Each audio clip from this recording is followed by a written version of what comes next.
TEXSOM has always been one of those conferences that I have really respected. I think what's really exciting is that I get to go this year and speak about something that I don't know that has been spoken about there yet, which is social media, educating and, doing what it is I do, which I'm still not totally certain what it is I do. So if that's unclear to everyone else, it's unclear to me as well. If I rewind to when I started doing this all, I very much felt like I needed an invitation to do this. I'm very grateful to have had some people in my life that kind of pushed me in that direction to say, anybody can do this, just pick up a camera and just start going. And like, what's the worst that's going to happen? Ciao, y'all.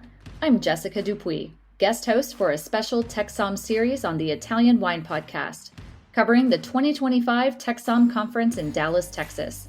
Join me in the heart of the Lone Star State as we dive into conversations with key speakers and attendees, exploring career paths, challenges, and the latest trends shaping the wine industry today. This series is proudly sponsored by the Texas Department of Agriculture's Uncork Texas Wines program, which celebrates Texas wine culture by promoting local wineries and grape growers, both in-state and around the world, building a vibrant community around the Texas-made wine. Be sure to subscribe and rate the show wherever you get your podcasts.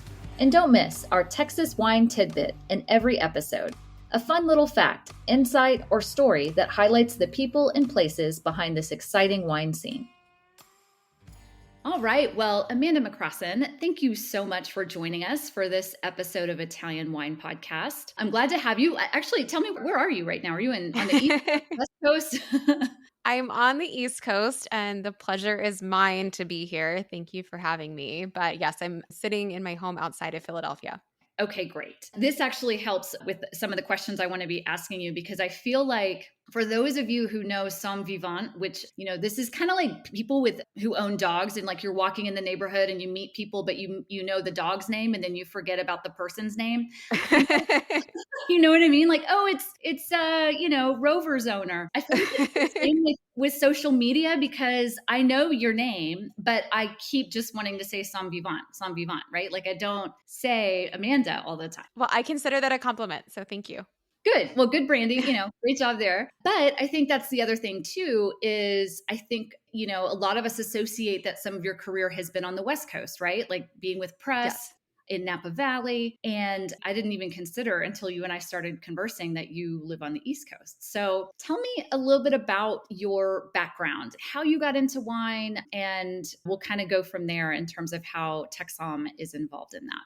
Well, sure. I'll make the beginning as brief as I can. I am East Coast born and raised. I grew up around this area. And then I moved to New York because I have a background in musical theater. I have my degree in musical theater. So you often see a little jazz handage when I am using social media. But when I moved up to New York, I, like so many actresses, got a side job at a private club. And there was a sommelier there who really just kind of opened my eyes to the world of wine and was really gracious in helping me to navigate that very tricky world to enter. This was about 2010, 2011. And I feel very lucky to have had the situation happen that did, and that he sort of enrolled me in classes. And I quickly realized that wine was sort of the pathway that I wanted to continue my career in. So I decided to continue my education. I ended up getting a job as a sommelier in New York, kind of making some friends in the New York wine scene, but then realized that I really wanted to live in a winemaking region. And so when the opportunity to move out west to Napa Valley and join the Som team at Press came up, I immediately jumped. I couldn't have been any faster at it. I think it was like a 3-week window in which I interviewed for the job and then moved to California. But that was how I landed on the West Coast and ended up working there for 5 years. I took over the wine program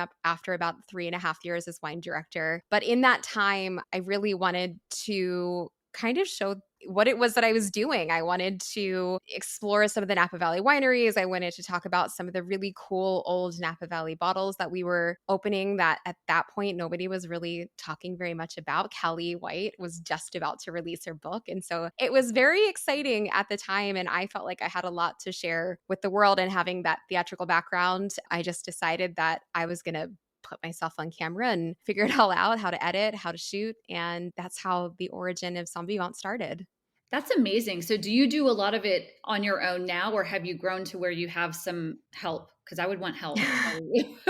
It's a good question. I still do it on my own. I have sort of dabbled with working with editors and producers, and I do have help in some areas like the podcast that I produce for Wine Access. We do have a team that helps me there, but all of the content that you see on social is what I do myself. I think the beauty of where we're at right now, technology has advanced so much. When I first started, I was using a pretty big rig. It was like anybody remembers like the early days of Casey Neistat when he was vlogging every single day. I basically took his rig, his Canon, and I just decided to. I didn't know that Casey Neistat had like a very deep background in film production. I just assumed that like anybody could do this, which was very silly. But I basically just mimicked what he had, and I started to shoot on that and edit myself. And I taught myself how to edit on Final Cut. You can learn to do anything on YouTube, but now I do everything on my iPhone, which is really lovely and wonderful. And I take all the things that I learned from those early days and I apply it now, but it's much easier than it used to be.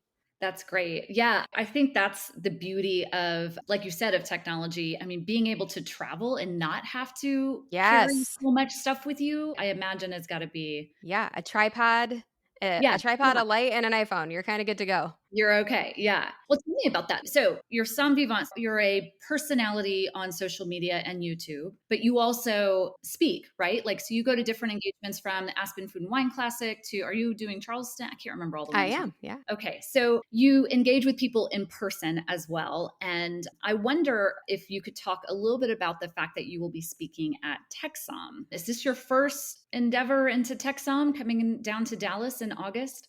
It is. I am ready for Dallas in August. I have researched the weather and the air conditioning situation, so I'm excited. If you see me like simultaneously sweating and cold at the same time over there, just please forgive me. I'm doing my best. But yes, I'm very excited. TechSom has always been one of those conferences that I have really respected and always wanted to attend, but the circumstances have never really presented themselves for me to be there. But I think what's really exciting is that I get to go this year and speak about something that I don't know that has been spoken about there yet, which is social media and educating and, doing what it is I do, which I'm still not totally certain what it is I do. So if that's unclear to everyone else, it's unclear to me as well.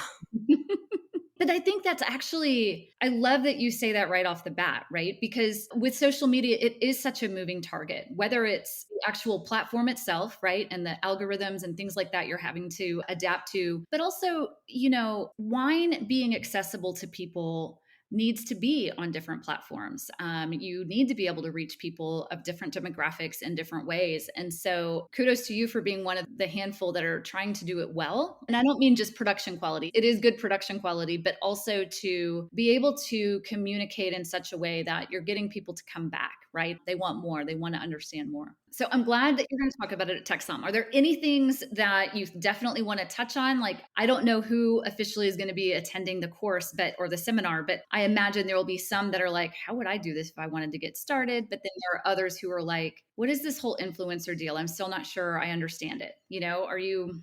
Yeah, it's a great question because when I was asked to speak about this, I really thought about who's going to be watching, who's going to be attending, and what some of the value add takeaways could be. And I think if I rewind to when I started doing this all, I very much felt like I needed an invitation to do this. And I'm very grateful to have had some people in my life that kind of pushed me in that direction to say, no, you like just anybody can do this. Just pick up a camera and just start going. And like, what's the worst that's going to happen? And, I will say that this is maybe not a path for everyone. And I'll sort of explain why that is as maybe we get further in this conversation. But some of the things that I really want to talk about is one, this idea of influencing versus educating versus what it is that we do on the floor as somms. And I do think they're very much one and the same. I think, if you're a somm on the floor and you're someone that's touching tables every night and you're talking to guests, no two guests are going to be alike. You're going to change sort of throughout the room. And, ultimately the goal is to sell wine, but really the ultimate goal is to make sure that people leave having had a good time. And maybe there's an element of education thrown in there at random points, at hopefully appropriate points. And I think that's the way that I approach social media. And I think I always have is that,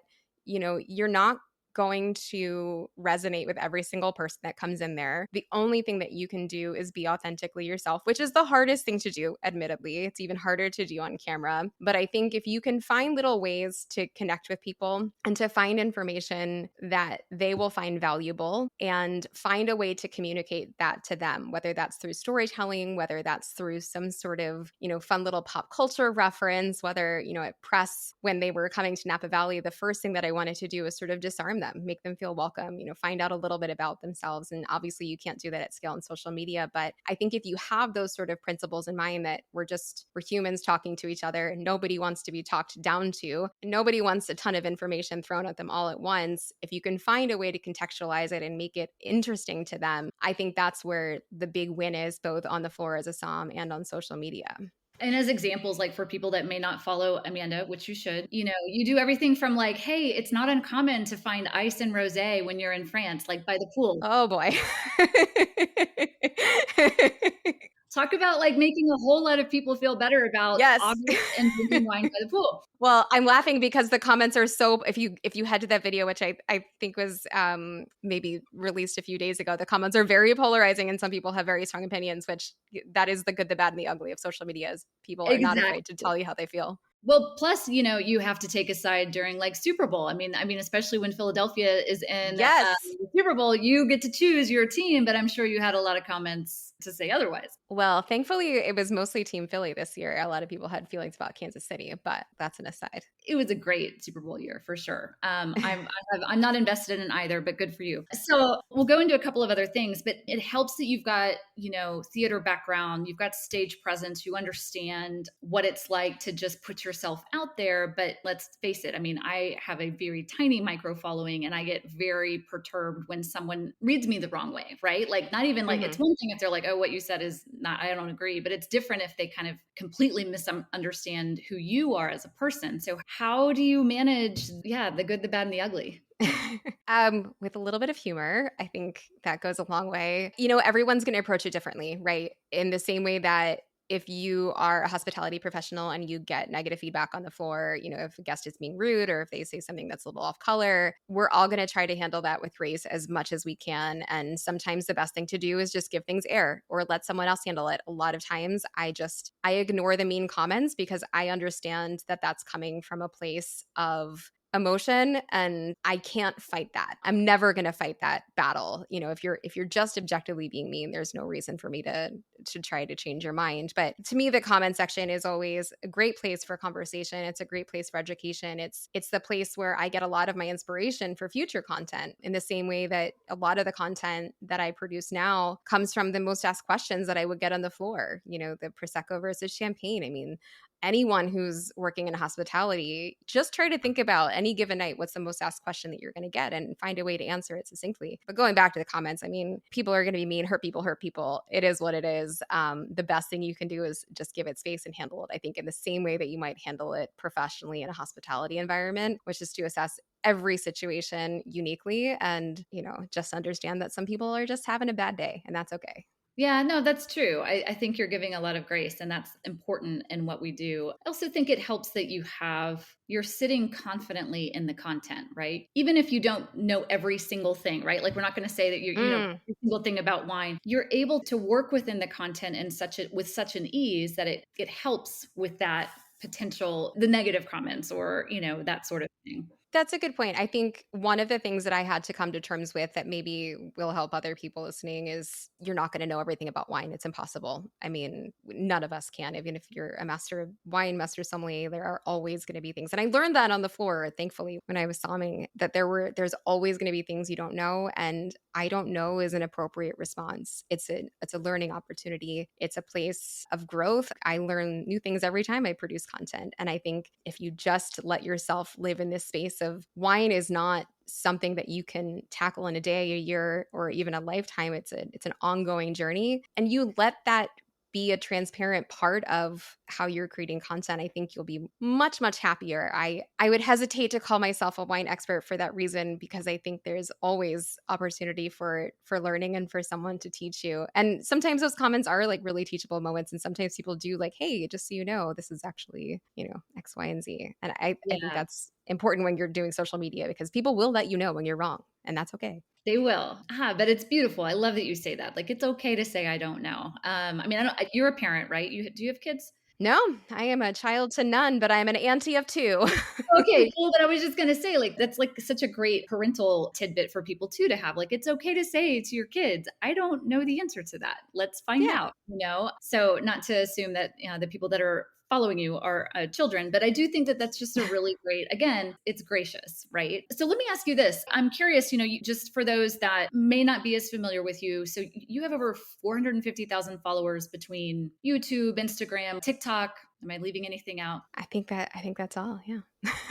So you're established, right? And I know something that I struggle with a lot as a journalist. So my face is much less out there than yours is. But, I've been writing about wines for a very long time. And one thing that I do still struggle with, which sounds strange to people like my husband or people who know me, is I still always amazed when an editor or someone new I work with says, oh my gosh, let's have you do this project or let's have you do this story. And we'd love for you to write it, blah, blah, blah. And it's this constant kind of struggle between feeling confident in the world that you live in and the things that you do, but then also somehow letting imposter syndrome sort of creep in. And I wonder if that's something that you experience as well. You're on your own platform. You're not having an editor say, can you please, write this story for me? It's like, no, I'm just going to do it. Yeah, I mean, there's always a imposter syndrome. Is whether you've been in this for 10 years or 10 minutes, imposter syndrome is very real. And yes, I won't say always. I often feel that sort of tinge of, what if I get it wrong? What if people don't think that I know what I'm talking about? And at the end of the day, it's like, what's the worst that's going to happen? Yeah, Like, yeah, yeah, yeah. I hate to say that, but the reality is, like, I'm just out here trying to make videos. And sometimes I'm going to make mistakes and sometimes I'm going to say the wrong thing. I think, again, understanding that I'm not going to know everything, I'm going to research as much as I possibly can. And I'm going to get that information as accurate as I possibly can. But missteps happen. We all make mistakes. And I think owning up to those mistakes and finding out ways or figuring out ways to either rectify that or come to terms with that, like, those are the places that I think can make the most difference in your content. And I think it's also the things that people resonate with the most is when somebody points out, like, hey, there aren't just 3 grapes in champagne, there's 8. And you're like, all right, well, I knew that, but I didn't put it in there. And, like, Well, yeah, exactly. Voltis is here now. You're like, well, yes, but, like, was that really relevant to the conversation? It wasn't. But there's a lot of psychology that goes into this. And I think imposter syndrome definitely creeps in every now and then. But again, I think just going back to making sure that the majority of people leave having felt like they've learned something or gained something, or maybe feel a little bit more confident when they go out to a restaurant next time is the ultimate end goal. And that's kind of how I try to navigate things and not think too much about what people think of me. Yeah, that's beautiful. Good. Let me ask you this. You straddle a really, really great line of being able to appeal to consumers as if you were a sommelier on the floor, but then also have a great respect from people who are professionals in the wine trade. And in many ways, you're speaking to both of them. How do you choose your content? I love that you were saying earlier that, you like, just think about what's the question you're going to get asked that night on the floor. What's something, how would you answer that question? But how are other ways that you kind of choose the way you're going to approach your content?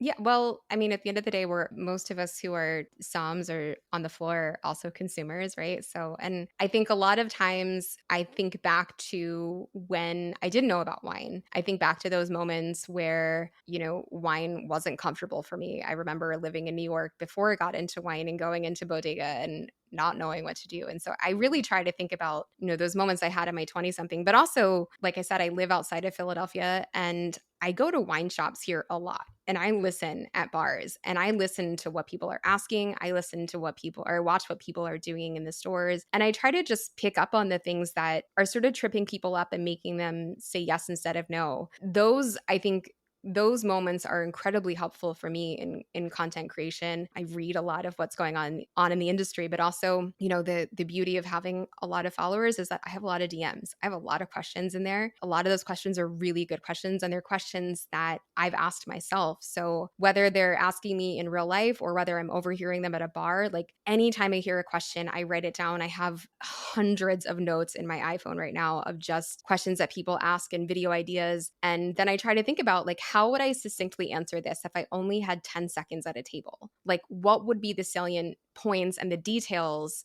that I would want to communicate the fastest? And that's where I start with the script. And then from there, we just sort of tailor it down to, like, what are the necessary pieces of information? And at the end of the day, will someone leave having learned something and having benefited from this? Right. I love that. I'm curious too, without wanting you to like expose your entire business plan, but let's just, No, expose it. Let's do it. address that some content you do is content that is from your, like, exactly what you're talking about, DMs, questions you want to answer, things or topics that you want to make sure people have a better comfort level at. But there are other things in which you will have paid content, right, where you've Mhm. partnered either with a consortium or you've worked with an importer or any number of things. Yep. How do you really try to balance and maintain the integrity of the content that you're doing while at the same time making sure, people feel like they can understand when it's either coming from you or coming from a relationship that you have that might be a paid relationship?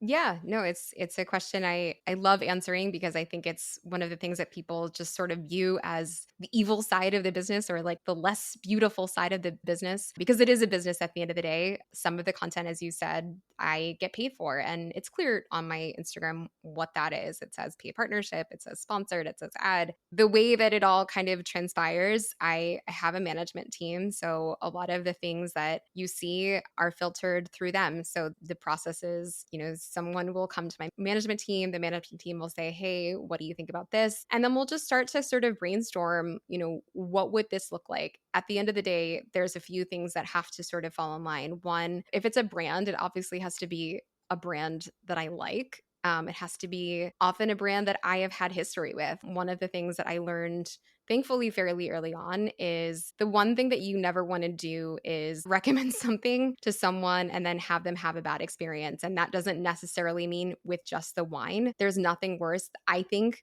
than bad customer service, or a winery that doesn't care about shipping in the summertime. So those are all things that I am vetting prior to even saying yes. And then after that, it has to be a situation where I'm evaluating where that value add is. Is it going to be, this is a great wine for your backyard barbecue? Is it, this is an event that I think you should attend? Is it, this is just inspiration for, something that I think you could do on a Tuesday night?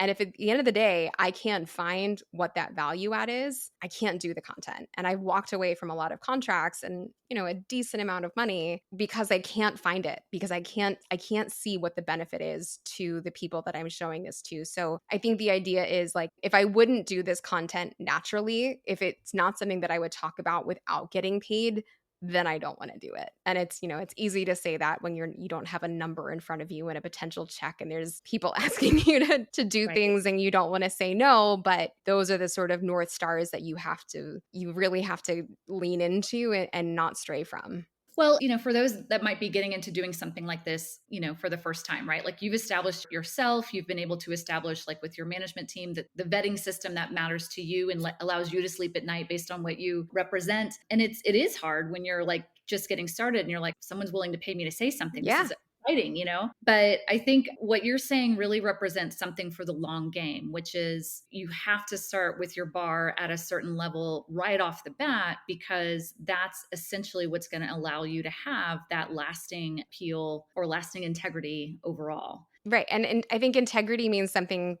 different to everyone, right? And I think if you're considering maybe going down this route of social media or, making content for potential money, the best thing you can do is, and this is advice that I give to anyone who asks me, is like, please try to spend at least a year or two before you get paid for anything, because you need that time to really figure out who you are, what you want to say, what matters, and more importantly, what's resonating with the people who are listening to you. You can't do that when you start taking paychecks. And I was fortunate that I was able to basically juggle a full-time job at Press while creating content and didn't have to take a paycheck while I was creating content. I understand that not everyone is in that situation, but I think the longer you can delay monetization, the better off you're going to be in the long run.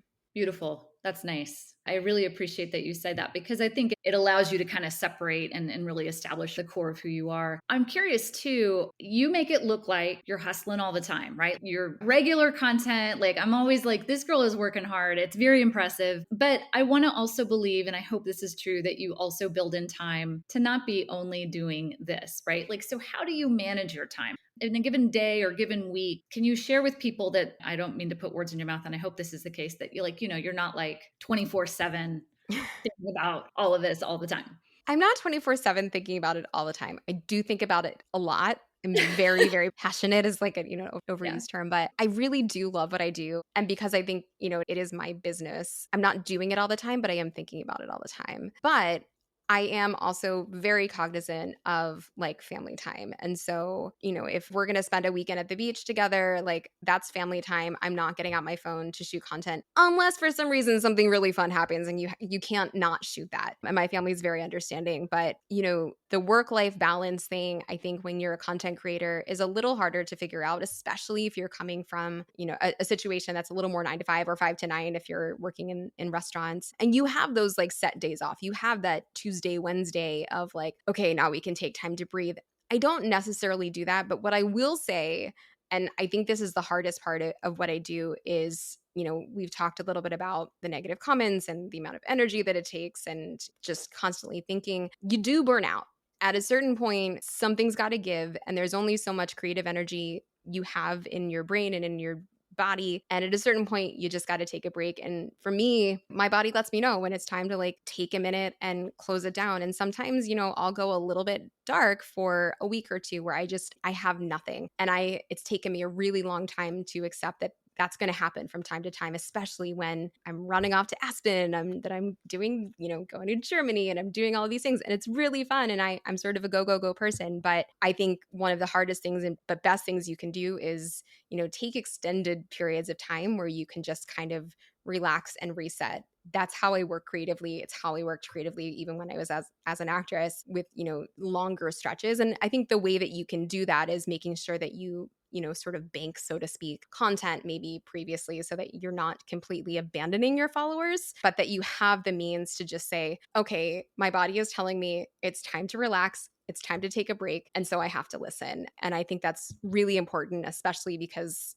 we've all seen what social media can do to people, both on the receiving side and also on the delivering side. So it's important to take a break from that from time to time because it's not all pretty. It's not all roses. It is really fun when it's great, but sometimes it's absolutely exhausting. Yeah, it is. Well, and I appreciate that honesty about it. Okay, last question. I mean, this is the Italian wine podcast. It is for the TEXSOM series, but let's talk about Italy a little bit. Yes, let's talk about it a lot. I love Italy. Okay, let's do. What in Italian wine has inspired you? Are there stories, places you've been, places you want to go? Tell me a little bit about how Italian wine plays into your life, your content, etc. Yeah. So my dirty little secret is I didn't really like Italian wine for a long time. I Okay. know. Everyone said jaws on the floor. And what changed everything was I actually went to Brunello di Montalcino Okay. and experienced Brunello di Montalcino. I went to Bianchi Santi, and it was my first real Italian wine trip. And it totally changed my mind about Italian wine. And it made me see things in a very, very different light around wine. In that, I really liked the wine regions of France. I obviously liked California, but Italian just didn't click for me until I went there. And when I went there and I experienced the food and I met the people and I felt the culture and I drank the wine, something really clicked for me. And that was sort of what changed how I thought about not only Italian wine, but wine in general, in that there is something so innately deep and cultural that speaks to you if you let it when you travel to these wine regions. And I think Italy does it so beautifully and so gracefully. And having spent time now, even outside of Montalcino, around different areas in Tuscany, going even to like Modena and experiencing Lambrusco, I think those things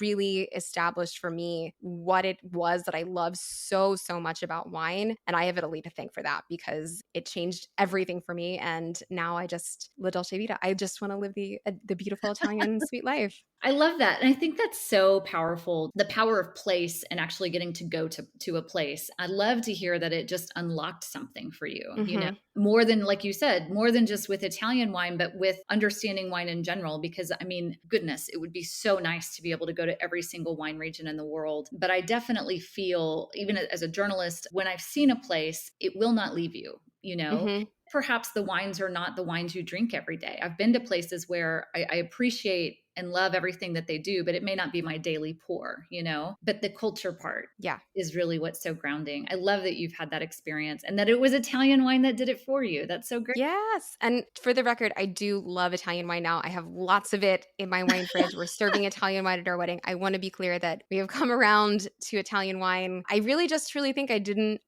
understand it. There was like a missing puzzle piece for me. And going to Italy was that puzzle piece that clicked for the wine itself. And then just, for my own education as well. Yeah, I love that. Well, Amanda, thank you so much for taking the time to speak with us before TEXSOM gets started. I think this will run kind of after TEXSOM has already happened, but it's always exciting to speak to someone who's never been. I can't believe it. I'm excited for you. I hope you enjoy it as much as so many other people do. In many ways, it feels like a family reunion. Even if you've not been, you're going to run into all the people that you probably already know. I'm looking forward to it. Living a very digital life, it's always nice to see people in person. Yeah, I agree with you. Well, thank you for your time, and we look forward to seeing you. Thank you so much. It was good to be here.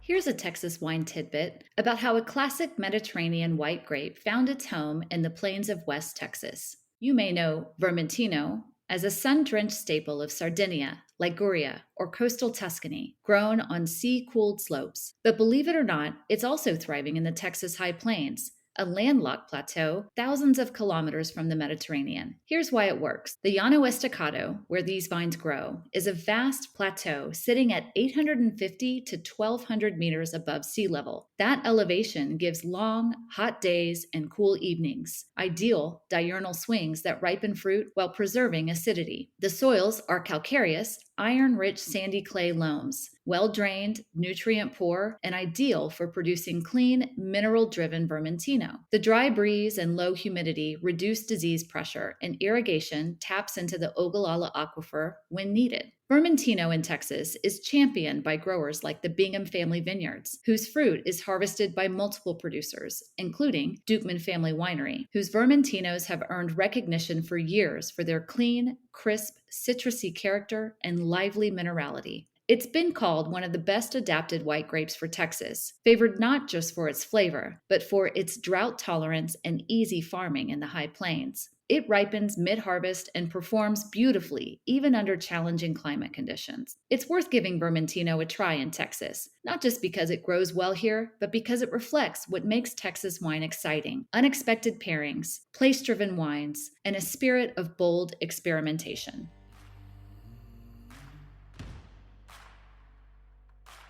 This series is proudly sponsored by the Texas Department of Agriculture's Uncork Texas Wines program, which celebrates Texas wine culture by promoting local wineries and grape growers, both in-state and around the world, building a vibrant community around the Texas-made wine. Be sure to subscribe and rate the show wherever you get your podcasts. And don't miss our Texas wine tidbit in every episode, a fun little fact, insight, or story that highlights the people and places behind this exciting wine scene.